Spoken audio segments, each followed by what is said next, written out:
ये फर्जी पैसे का जाल फैलाया है। ये हवा में पैसा बनता है और उसके बाद वो ब्लैक कब हो जाता है व्हाइट से, ये पता ही नहीं चलता है। कब पैसा हवा में बना, कब पैसा व्हाइट से ब्लैक हो गया।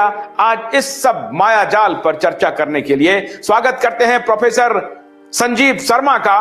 बहुत बहुत स्वागत है प्रोफेसर शर्मा आपका।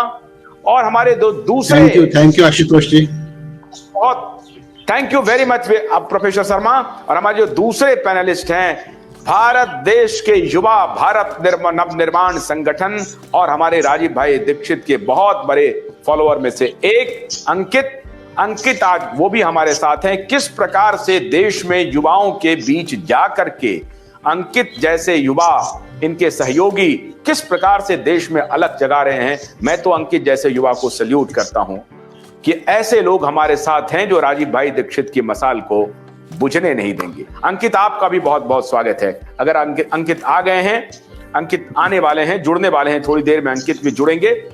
मैं पहले उनका स्वागत कर लेता हूं, लेकिन शुरुआत करते हैं अपने डिबेट की। प्रोफेसर शर्मा,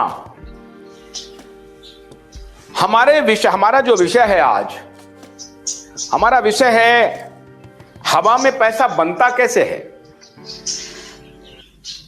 पहले इस पर बात करते हैं, फिर वो ब्लैक कब हो जाता है उस पर बात करते हैं। अब थोड़ा सा इतिहास बताइए, गोल्ड और चांदी के बाद ये रुपए टके जो आ गए, ये कैसे आ गए और ये कागजी नोट का इतिहास क्या है। आशुतोष भाई, सबसे पहले आज राजीव भाई की जन्म तिथि और पुण्यतिथि दोनों है।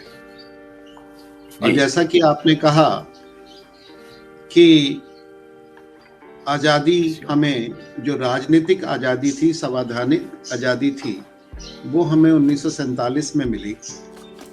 परंतु जो वास्तविक राजनीतिक आजादी है, वास्तविक सांस्कृतिक आजादी है, आर्थिक आजादी है, शैक्षणिक आजादी है और भारतीय स्वास्थ्य की आजादी है, भारतीय मूल्यों की आजादी है, भारतीय स्वाभिमान की आजादी है, वो अभी बाकी है।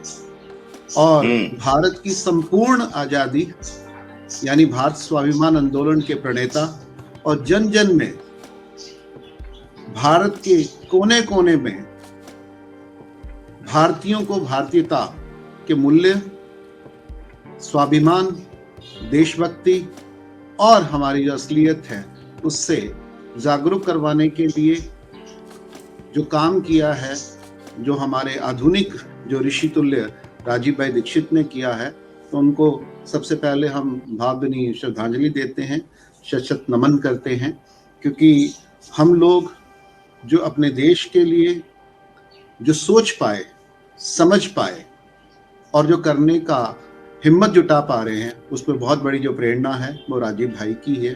तो एक बार फिर मैं सभी दर्शकों को, इस देश के 140 करोड़ भारतीयों को फिर से आज राजीव दीक्षित जी को याद करते हुए उनके जन्मदिन पर और उनकी पुण्यतिथि पर हम उनको शत शत फिर से नमन करते हैं।